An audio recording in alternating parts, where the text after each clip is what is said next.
So, please, your applause and appreciation for my good pal Natalie Haynes.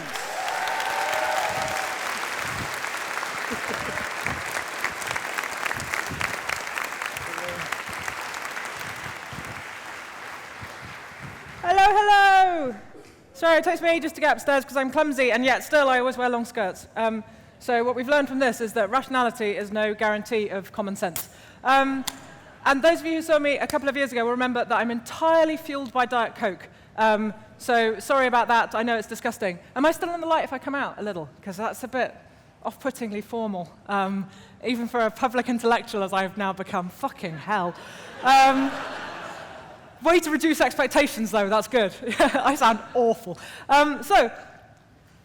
I was going to talk to you about, well, this is the title. Oh, it's gone. The title was the title of my radio series, which is called Natalie Haynes Stands Up for the Classics, for two reasons. Number one is if you get your name in the title, it's much harder to fire you. And number two is because the only thing that I can do that nobody else does, I think, pretty much, apart from knitting quite a complicated pattern while watching something with subtitles, is, no, you're welcome, is kind of combine my twin kind of aspects of my career, which is that I was a stand-up comic for 12 years, longer actually, almost, and simultaneously a classicist, which is what I was studying when Mitch Ben was sleeping on my floor, which explains how I got so much done, of course. Basically, I was going to talk to you about the classics, if that's all right. But a couple of years ago, I came and talked about classics in general, and I'm guessing there might be some overlap. So what I was going to talk to you about specifically was Greek tragedy, yes? Tragedy fun! But in a good way. I made a doc, and I may have told some of you this story before, in which case I apologize, but it's the best way in, so too bad. You'll have to amuse yourselves with knitting in the meantime. But I made a documentary for Radio 4 a few years ago about Greek tragedy and soap opera. Which was called Oedipus Enders. It deserved exactly that much applause, didn't it? It's like, well, well done for trying. It's like, I'm being marked for my effort, not my achievement there. It's like, for handwriting and punctuality. No, that's fair. In fairness, not my pun. It's not a good pun. The only good pun that's ever been attached to my name, I should tell you, is in Ancient Guide, a book I wrote about ancient history in the modern world a few years ago. And the chapter on women, brackets not titled by me, but by my pun-loving other half, is called Frankly, Medea, I Don't Give a Damn. And I have to apologize every time somebody goes, oh, that's a really good, I didn't write it. I'm so sorry. So all shit puns are not my doing. Unless they're by accident. So I made the documentary about Greek tragedy and soap because we thought it was an important thing to do to try and, what I've spent most of my career doing over the last 10 years anyway, to try and remind people that classics isn't for some kind of elite, just because that's now the only kind of schools that it's taught in. Well, not the only kind, but the vast majority of classicists are taught in private schools because classics has been removed from the state school curriculum, and it vexes me that people will remove a subject from the state school curriculum and then decry it for being elitist, as though they weren't the exact same people who had just limited it to an elite. What we've been trying to do is, reveal to people that classics is for everyone and Greek tragedy is for everyone, and that, of course, it was once a very egalitarian art form. It's only recently it's become, hidden away in corners. And those of you who've read your Aristotle, which I assume is all of you, because you are rationalists, so it's sort of obligatory, will know that Greek tragedy has incredible overlaps with soap. When they asked me to present the program, I thought it sounds a bit spurious, let's hope for the best. But there are massive overlaps between Greek tragedy and soap opera. Number one is, of course, unity of time. Right? So if you expect a narrative which is going to have flashbacks and flash forwards and it be incredibly convoluted, look at something like The West Wing, right? Where we don't find out how our main gang of people met until, I think, a flashback sequence in season 2. We start off thrown right into the middle of the action. At the very beginning episode of The West Wing, Sam Seaborn is, I'm not spoiling anything, it's the first episode. Sam Seaborn is having sex with someone who he finds out will be a hooker, and then he gets a message saying that the president has fallen off his bicycle. And we just have to work out for ourselves that he works for the president and that POTUS means president and that it's going to be a news story and blah, blah, blah, blah, blah. You're thrown into the middle of the action, right? Other information, flashbacks, flash forwards, all those kinds of techniques. You would never get that in soap, right? Soap moves forwards through time all the time. It has total unity of time. It's quite usual for an episode of a soap opera to be a single day within that episode. Occasionally in EastEnders, they do those real-time 28-minuters. You know what I mean? Where there's just two people talking to each other. So absolute unity of time. There's also unity of place. Coronation Street is set where? Yeah. EastEnders is set where? Right. And if you squished it down and called it Albert Square, would it change at all? No, be exactly the same show. If you squished it down again and called it the Queen Vic, would it change? And the answer is not really. It has total unity of time, has total unity of place, to such an extent that if, in EastEnders, somebody goes to Manchester, it is the same as if they have died. Isn't it? It's like they've fallen off the edge of a flat Earth. It's like there is no world in which telecommunications can combat the giant 200-mile difference between Albert Square and Manchester. It is the same as the moon, as far as they are concerned, except slightly harder to get hold of people.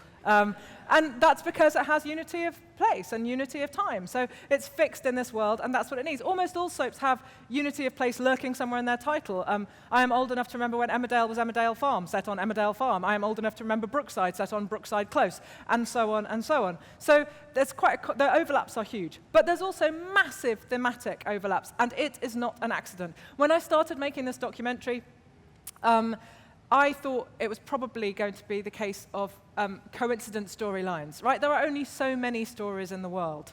And depending on which literary critic you're reading, they'll tell you there's 7 or 11 or 13 or 17. It's almost always a prime number, but I don't know why. It's like it has to be more mystical that way, I guess. But 7 basic plots. Oh, okay, now there's 11. Oh, really? All right. But you know, there's only so many stories. And then I interviewed all the people who write on Coronation Street and EastEnders and everything else, and discovered that actually it is not a coincidence. They are almost all, in some form or another, classicists. They either did it at school, or they did it at college, or they've been on the BBC's drama writing course, which teaches them the first principles of drama from Aristotle. Hooray! Aristotle, of course, a massive fan of Sophocles, of which more to come. Whether you like it or not. It sounded like a threat, didn't it? Good. But they are all stealing their plots the entire time from Greek tragedies. And I know this to be true because I went into the writers' rooms, and they have these big storyboards on the wall, these big ideas boards, which are whiteboards to which people have taped mostly tragic stories from newspapers. Mostly. It's mostly, you know, woman is driving car and inadvertently runs over own dog. Or that kind of, you know, or runs over the dog of the person next door, or the person who's about to become their ex, and therefore, and therefore, and therefore. But also up there, taped to the board, are index cards with the titles of Greek plays. Sitting there as much as you would like, which is a lot. And I was like, are you really telling me that when you don't know, I interviewed a guy called Sean who worked on EastEnders, I said, are you really telling me that when you don't know what to do with an episode, you work out which Greek play to put in? And he said, yeah, that's exactly what we do. We sit there, and if there isn't enough conflict in the program that we've got, as it is, we ask ourselves, how can we, and I quote, Greek it up? Seriously? And he said, yeah, I really like to go for the Oresteia.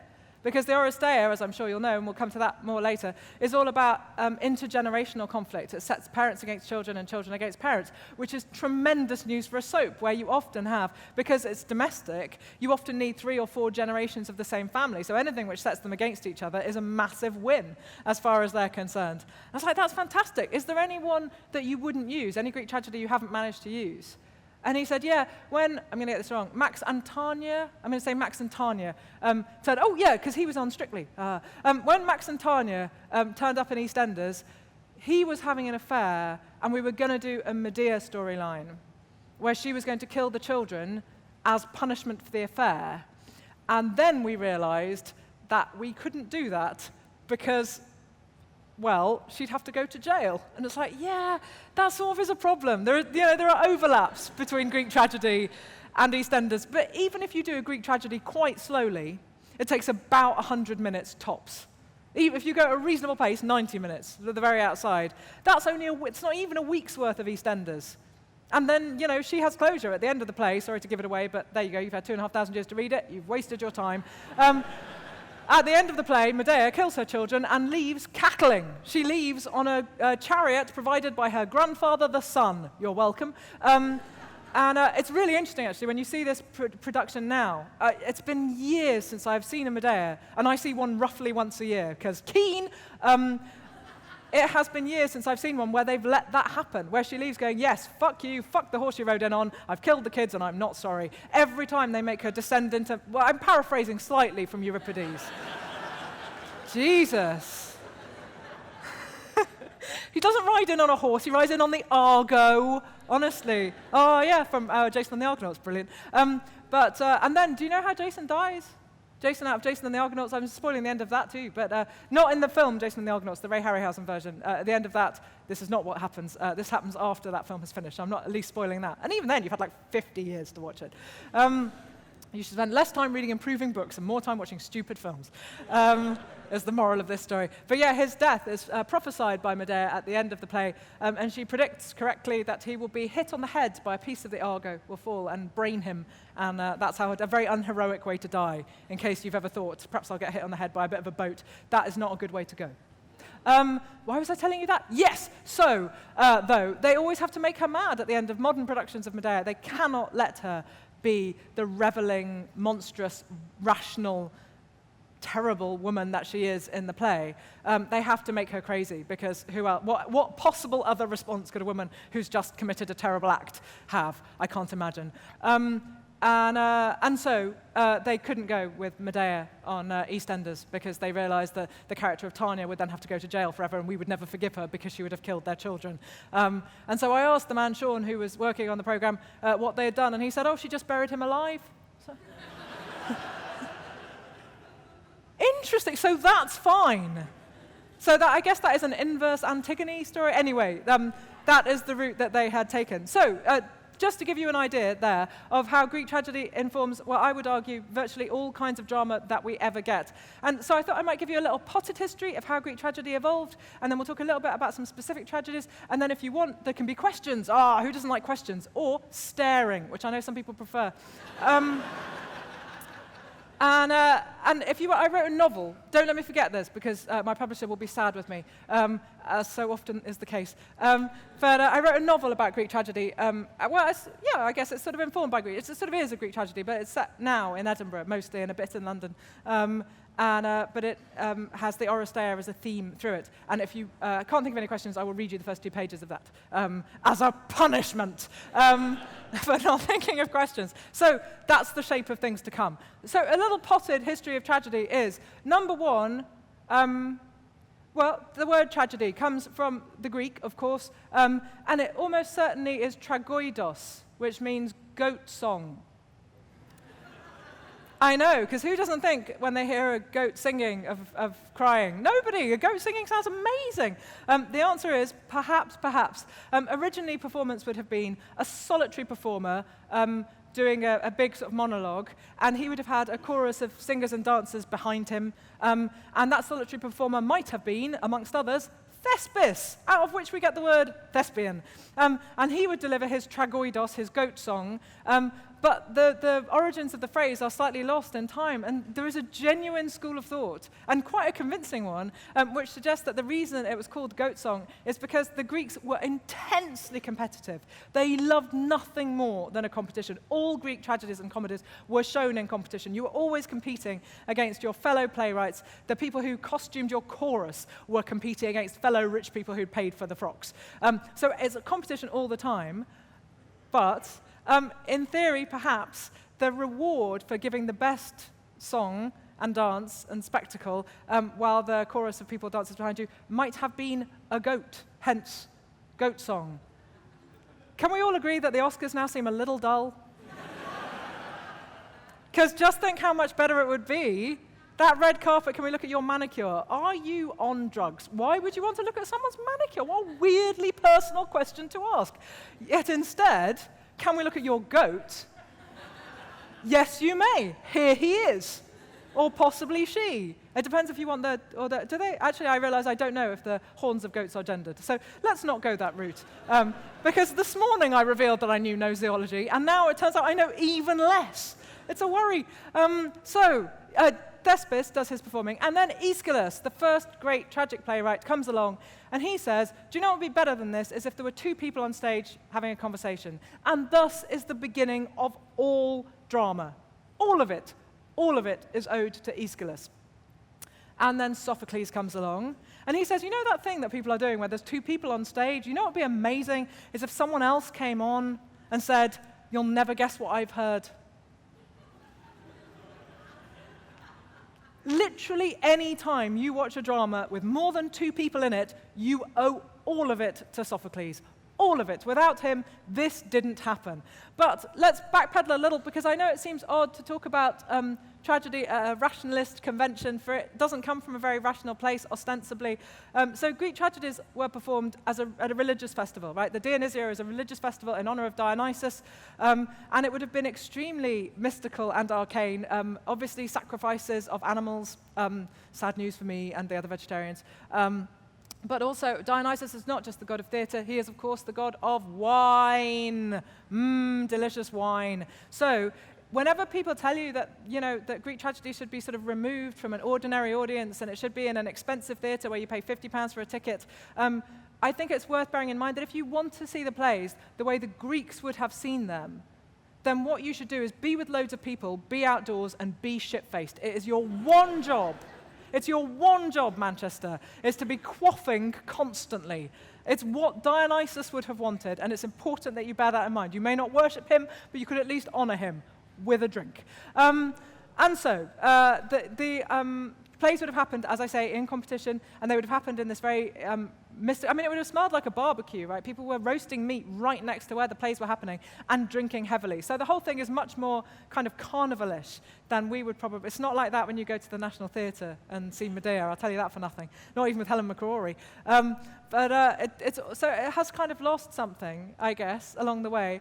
But it's important to bear in mind the rationalist beginnings, what I would argue the rationalist beginnings of tragedy, is even within this very religious, very mystical kind of construct around it. The plays themselves are incredibly humanistic.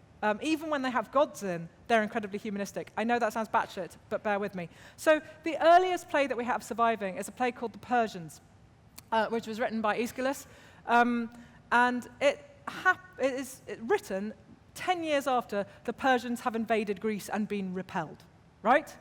And every other surviving tragedy we have is set in what scholars like to call a time of historic vagueness or heroic vagueness. It's the past, it's a few hundred years ago, we don't exactly know when, right? So it's basically the equivalent of, if you're watching Oedipus the King in Athens in the 5th century BC, that's sort of the equivalent of us watching Robin Hood, right? It's about 500-600 years ago, something like that. It's sort of we all know what Sherwood Forest is, even if we've never been to Sherwood Forest, but it has that kind of distance. It's sort of far away, but kind of not so far that we can't quite make sense of it. We have a finger on it, but we don't have a grip of it. But the Persians is different. The Persians is a historical drama, and it's set amongst the Persians who had invaded Greece 10 years earlier. And here's the thing. It's set amongst the women folk of Persia who are waiting for their men to come home. They're, of course, going to have been defeated, as the Greek audience knows, because they defeated them. And doesn't it strike you as extraordinary that the very earliest example of tragedy that we have is the other guy's point of view? I mean, can you imagine if the BBC had put on a drama called The Afghani Women, The Iraqi Women, and had just shown that conflict from that perspective, at the 10 years after those conflicts were hilariously declared finished. The idea is extraordinary, isn't it? They would have had complaints for 100 years. And yet, that's what Aeschylus was doing in a time theoretically much less rational than ours. But his real contribution to rationality, I would argue, is the Oresteia. And that's because it's one of the very few examples, maybe it is the only example, of an instance where you can see history and the way people think forever changed on stage. So the story of the Oresteia, as I'm sure you know, is that Agamemnon, who is the king of Argos, brackets, not the shop, he is the king of all the Greeks, he's the leader of all the Greeks in the campaign against Troy. I know you know what's going on at Troy, which is that Paris has taken Helen, formerly of Sparta, now of Troy, to Troy, and in doing so, he has kidnapped her from her lawful wedded husband, Menelaus, who is Agamemnon's brother, for additional difficulties. Helen is so beautiful that when she picks her husband, Menelaus, the other Greek commanders have to swear an oath, which is that if anyone takes her, they'll all go and get her back. Right? That's how incredibly radiant she is. She's, of course, a prize. You know this too, I'm sure, from the goddess Aphrodite to Paris. She's a bribe. When the goddess of strife, Eris, throws a golden apple, you know the story that says, "Ter Callista," to the most beautiful woman on it. She throws the golden apple amongst three goddesses. Paris is chosen to make the judgment, hence the judgment of Paris. He awards the golden apple to Aphrodite because she bribes him with Helen of Troy. He runs off with Helen of Troy, and thus the Trojan War. And Agamemnon is in charge of all the Greek troops who are going to Troy to claim her back, but they can't get the wind to sail. And being superstitious people, as they are, for it's the Bronze Age, he consults a priest, a man named Calchas, who is thoroughly unpleasant, I have to tell you. And Calchas says that a human sacrifice is required and that it must be Agamemnon's daughter, Iphigenia. And so they sacrifice Iphigenia, but in the most vile way possible. They pretend it's her wedding. So she gets dressed up for her wedding day, and her mother, Clytemnestra, brings her to the altar. She's going to be married to Achilles, who's the great Greek hero, and then she turns out to be a human sacrifice, which is about as nasty as it gets. And they sail off. The god is now satisfied. They sail off. They spend 10 years besieging Troy, and then sorry to give away the end, and then Troy is overthrown, and you'll be surprised if you've seen the film Troy, just how much more interesting than the film Troy, the fall of Troy, actually is. Fuck me, that is a boring film. Holy Christ. Anyway, let's all get past just how very dumb. Brian Cox, really? Not the nice one, that one. Doing his big acting that you can see from space. Oh, dear. Anyway, he's Agamemnon, I think. I haven't made up. I might have made it up. To be honest, I was fantasizing by some points of the way through. And then, like, Cassandra turns out to be like Buffy, and you go, well, all right. I mean, I'm a fan of, really? Okay. So what happens in the actual fall of Troy, I say actual as though, anyway, you know what I mean, is that, of course, Troy falls, the women are enslaved, the men are killed, the children are, in the case of Astyanax, the baby son of Hector, he is thrown from the city battlements, so he can't grow up to avenge his father. It's one great act of brutality by the conquering Greeks. And Agamemnon returns to Argos with Cassandra, who is a priestess who has been cursed for spurning Apollo. And the downside for spurning Apollo, of course, remember this, girls, is that you get cursed with something terrible. In her case, and sometimes boys actually he goes for, but it's mainly girls he curses. She's cursed with being able to see the future but never to be believed. Which is kind of frustrating, because you imagine people must have noticed after a while that she was like, seriously, that chariot's going to be along in 3 minutes, and then it was. But no, that's how curses work. So she gets taken by Agamemnon back to Argos. She knows, of course, the entire time that her death is coming, and so is his, and it's going to be a bloodbath, literally. Gratifying. And I told you there wouldn't be an inadvertent pun, but every now and then there's an inadvertent one. I'm delighted. And so they get back, and Clytemnestra has shacked up with a man named Aegisthus, who is Agamemnon's long-sworn enemy, and she goes, oh, come on in, we've missed you so much. And Agamemnon is really quite stupid, because it requires very little thought to think, maybe my wife is a little pissed about that time I killed our daughter. And instead, he basically goes, well, it was 10 years ago. Who's counting? Wait, everyone.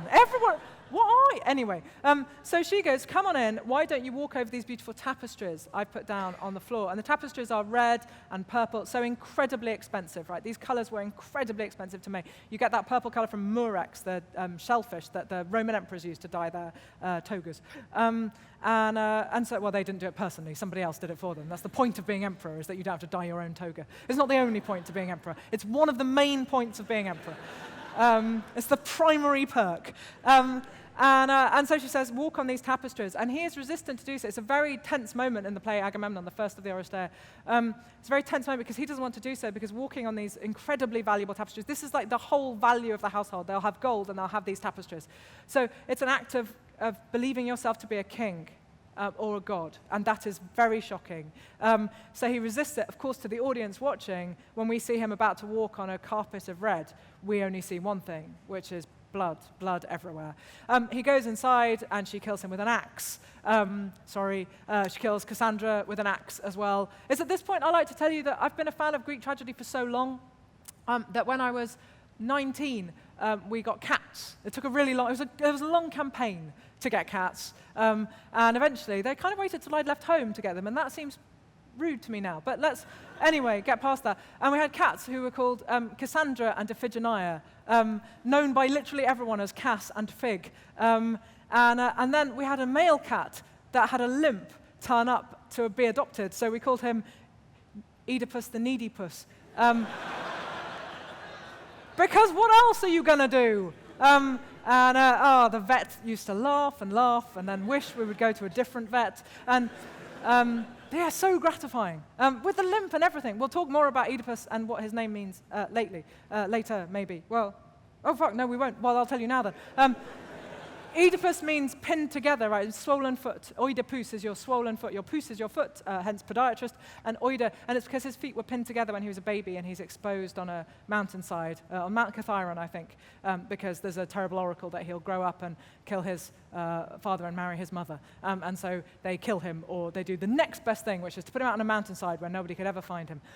It works really well. I'm not going to have time to spoil the end of it for you, so yeah, it goes brilliantly. I don't know why Freud was so interested. Anyway, so the Oresteia then continues with a play called The Koiphoroi, the Libation Bearers, which is the surviving daughter of Clytemnestra and Agamemnon, a woman called Electra, is determined to try and avenge her father. She doesn't see her father as having been at fault. I guess she didn't like her sister. But she is determined to avenge her father and punish her mother. And she and Orestes eventually do that, and they kill her. But of course, they have now got blood guilt on their hands, because they're persecuted by the shade of their father if they don't avenge him, but if they do avenge him, they're going to be persecuted by the shade of their mother, because they're going to have committed matricide, and that is bad.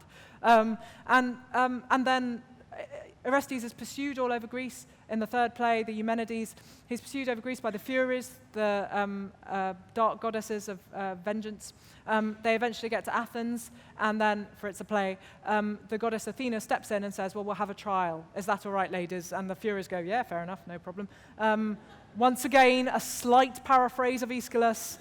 And so they have a trial, and they have enormous juries in 5th century Athens, so the audience would have completely understood. You'd have a jury of 500 people, quite commonly, or 1,000 people. It made it very hard to bribe people, unless you had enormously deep pockets. And really, then you definitely look guilty. Don't you? If your pockets are 1,000 people deep, you look guilty just on principle.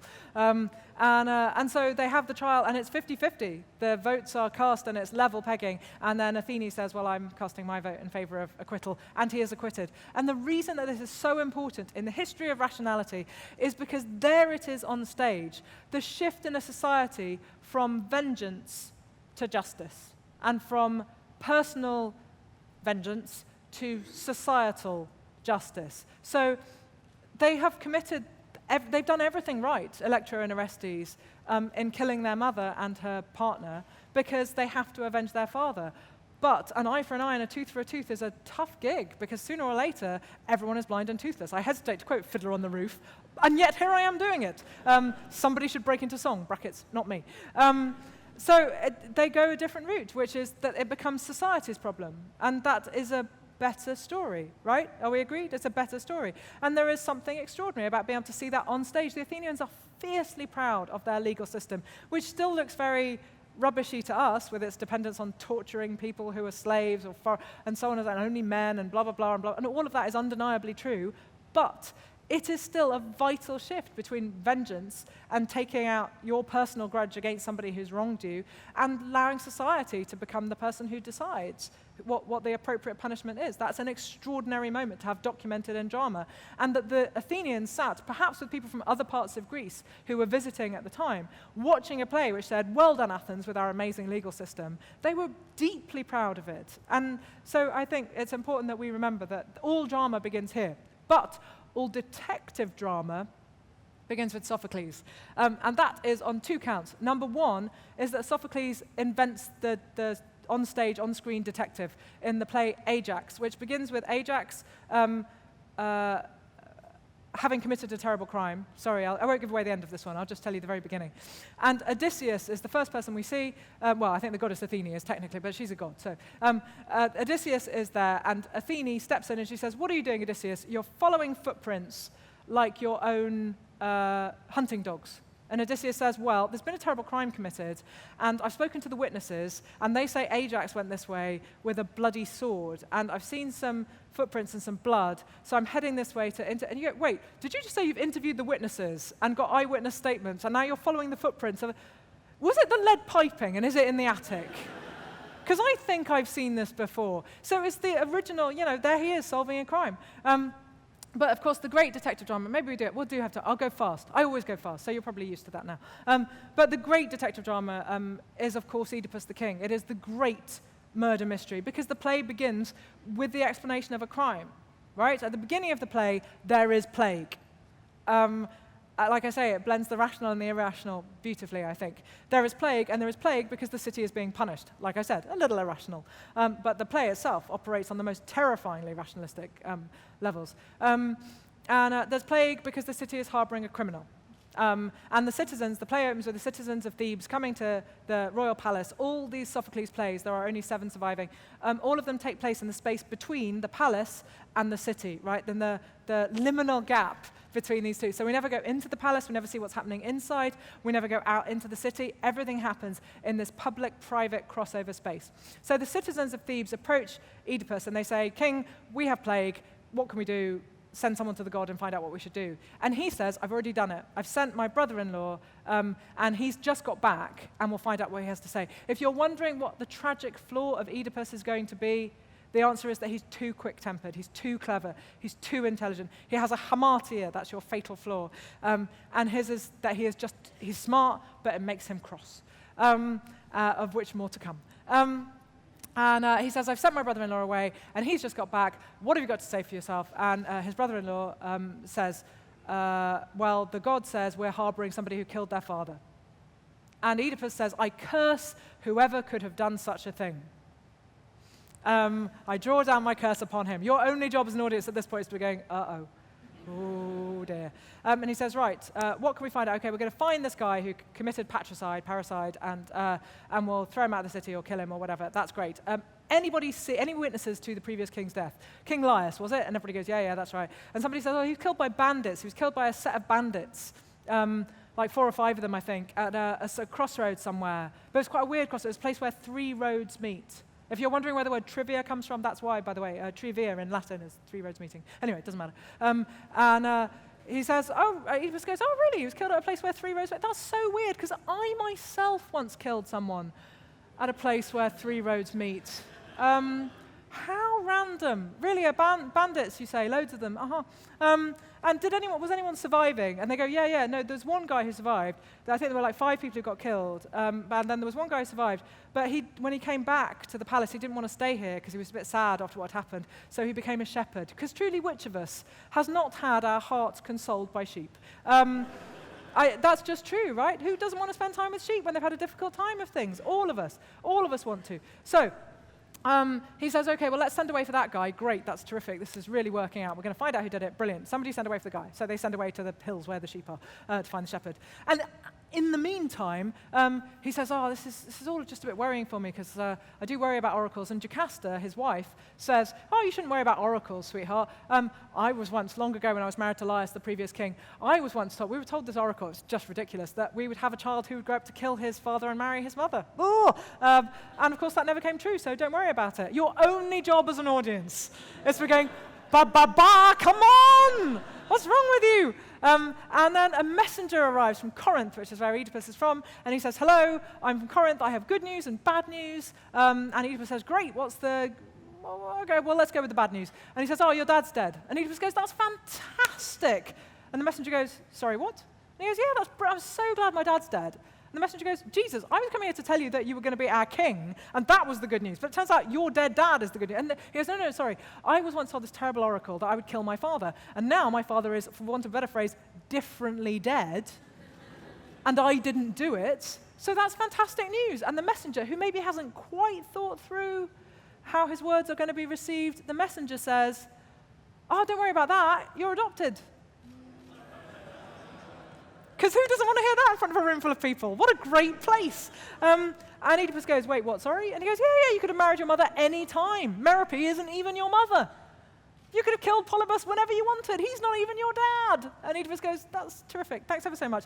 And then the shepherd arrives, and the guy goes, yeah, you were a baby with your feet pinned together out on the mountain, and I gave you to this guy. What a coincidence. And the guy goes, I don't know who you are. I've never seen you before in my life. And the messenger from Corinth goes, you do. Come on. There was a baby, and you put him on a hill, and I was like, well, he seems sweet. And you were like, well, you have him. You remember. He was from the house of Laius, the former king. You, my little baby, pinned feet. And really?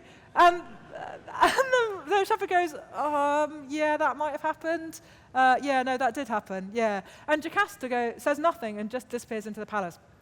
And of course, it gradually unfurls that the baby is, as we've all worked out, is Oedipus. Sorry to spoil it. Really, you've had ages. And they open the palace doors, and Jocasta has hanged herself, which is interesting in one specific way, which is that in Greek legend, and especially in tragedy, there are very specific ways in which people kill themselves. So when, for example, Medea commits her terrible crimes, she uses poison, right? Because she is a witch. They keep calling her a witch. She's a woman, of course. The same thing, it turns out, for some people.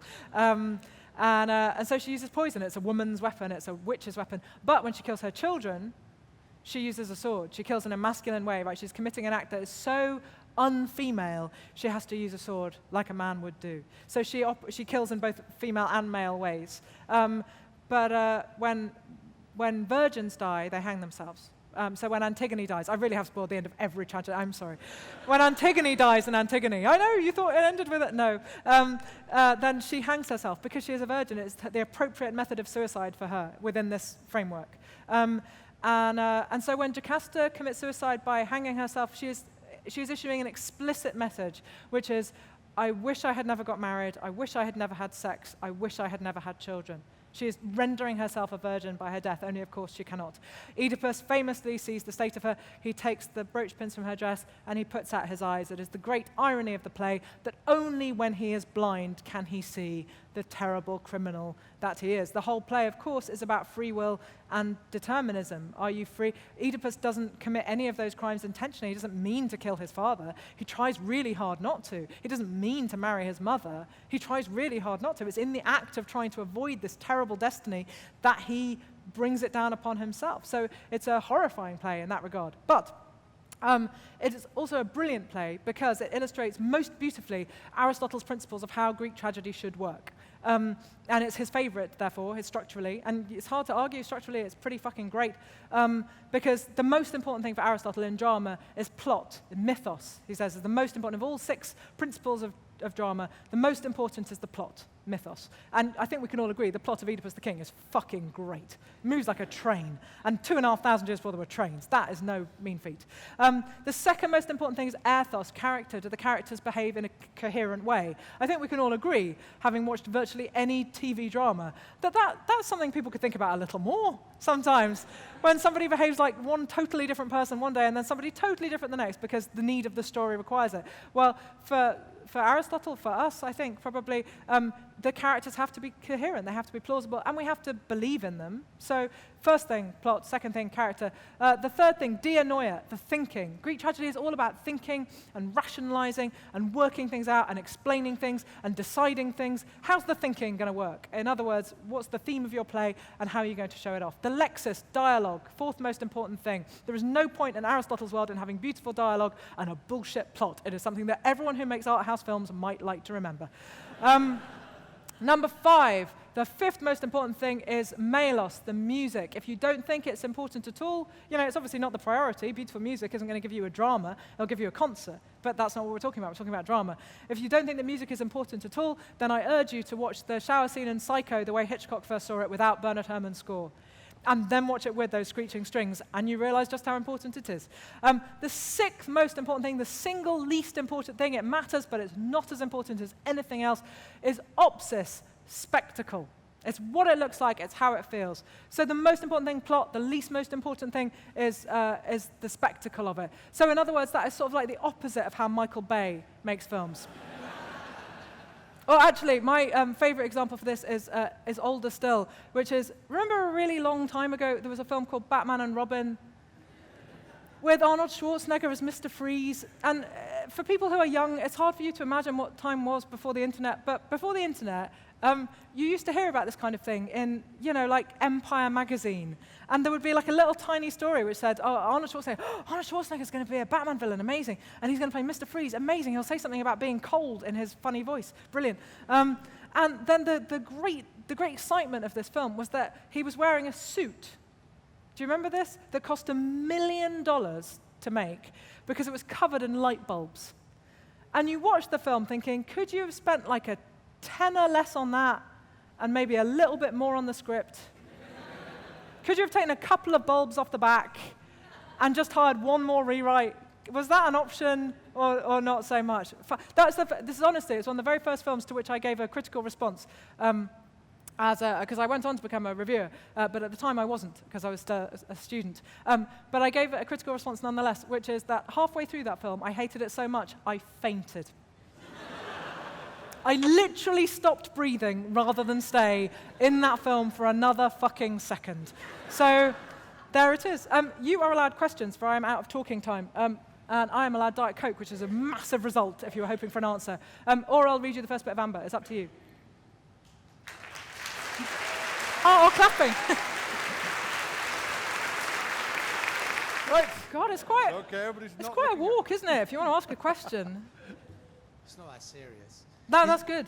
Is there anything we lose by reading the plays in translation? Yes, sorry. I wish I could make that better for you, but yeah, you do. I think I'm never going to argue against work in translation. I judged the Independent Foreign Fiction Prize last year, which is entirely for novels written in another language and translated, and the award, pleasingly, goes to both the original novelist and the translator, because translation is so difficult, and by the way, it pays about 50p, because nobody values just how hard it is. So there is no dissing of translators on my watch. They do an incredibly difficult job, but yeah, I'm not going to lie to you, is Euripides Greek different from, yeah, I mean, for example, that production of Medea last year that happened at the National Theatre in London, she has two great monologues, and in her first great monologue, the second is, of course, Will I, Won't I Kill My Children? It's fucking astonishing. But the first one is where she issues a great kind of plaint about the lot of women. And one of her most famous lines in that is she says, a bad marriage is the worst thing for a woman, because men can go out, but women are expected to stay at home. And they'll say, well, men have to fight in wars, so it's worse for them. But I would rather stand 3 times in the front line of battle than give birth to a single child. And it's an explicit heroization of childbirth. And she's not kidding either. The reason why, I'm sure you know this, life expectancy is so short in the ancient world isn't because nobody makes it to 70. It's because vast numbers of children die being born. Then if you make it through being born, you stand a really bad chance of making it to 5, because childhood diseases didn't just get invented, after the Dark Ages.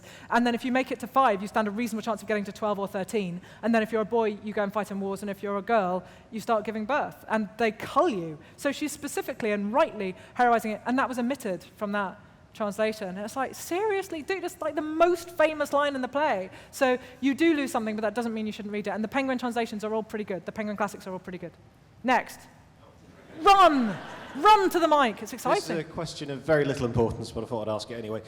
You said that the word tragedy comes from goat song. Yes, tragoidos. So does the phrase acting the goat have a similar origin? I long for that to be true. And if it isn't true, it should be true. Let's all say it's true. That's a really good point. Sometimes I think things should have narrative truth, even if it's not real truth. Like Goebbels would have said, but you know what I mean. Yeah. It seems true. Let's all say it's true. Yes. Hi, I'm Greek, so we did Greek tragedies and all of the Greek mythology while I was at school. So the thing is, tragedies are a very, very small part of the whole body of Greek mythology. Yes. And there is a whole lot of context that the audience would know, but it's lost to us either because tragedies were actually trilogies and we only have parts of them, Orestia being one of the exceptions. But the thing is, shouldn't we be defending not just the classics, but classic education Yes. in total? Yes, yes, yes, yes, yes. I've forgotten who said that tragedies are slices from the banquet of Homer, but they are slices from the banquet of Homer. So yeah, I think everyone should, I wouldn't say have to learn classics at school, because I don't want to make it, you know, like eating greens or something, and yeah. But everyone should have the chance to learn classics at school, and everyone doesn't have the chance to learn classics at school. But classics is on the upturn in schools, at least in the UK. So there's more class civ being taught, classical civilization being taught, which means that occasionally there is a great scandal, as only very recently in the classics world, when Harry Mount, who writes for The Spectator, wrote a piece saying that this was classics light, because people don't do the Latin and Greek languages. I would like everyone to be allowed to learn Latin and Greek, but I do understand that schools have budgets. And if class civ is all you're going to get, it's better than nothing. So more classics for everyone, please, yes. Yes? Hi. You suggested quite a lot about what Greek tragedy suggests about a human condition. What do you think about Senecan tragedy suggests about the human condition? I don't love Seneca. I don't love him. I mean, I do love him as a writer generally, but I think his dramas are his least good writing. If I have to read any bit of Seneca, I would always pick the On Anger, which is fucking great. Or the Apocalyptosis. Do you know this already? I've told you this before, I feel like, but his great satire on, you know, Roman emperors get turned into gods when they die. They undergo apotheosis, and then Claudius dies, and he's such a joke that Seneca writes the Apocalyptosis. He doesn't turn into a god, he turns into a pumpkin. And so I've been trying to get the word apocalyptosis back into common usage for years with no success. And all I can do is urge you, when panto season comes along, if you're seeing Cinderella, if you could at least at some point during the interval say quite loudly, oh, I can't wait for the bit where the pumpkin undergoes, or the carriage undergoes apocalyptosis, that would be just great. But his Medea sucks. Sorry, but it just sucks. I love him, but fuck him. It's the brutality of Roman tragedy as well that is slightly different. Yeah, but the psychology's all gone, right? The bit where you genuinely understand who this person is, it's all gone. So, yes, the Romans are good at all kinds of things. Buildings. Yes, not tragedy. I happen to think that's very unfair to Claudius. I'm an absolute subscriber to the Robert Graves / Derek Jacobi theory of Claudius. But that is all the time we have now for questions. Round of applause, please, for Natalie Haynes.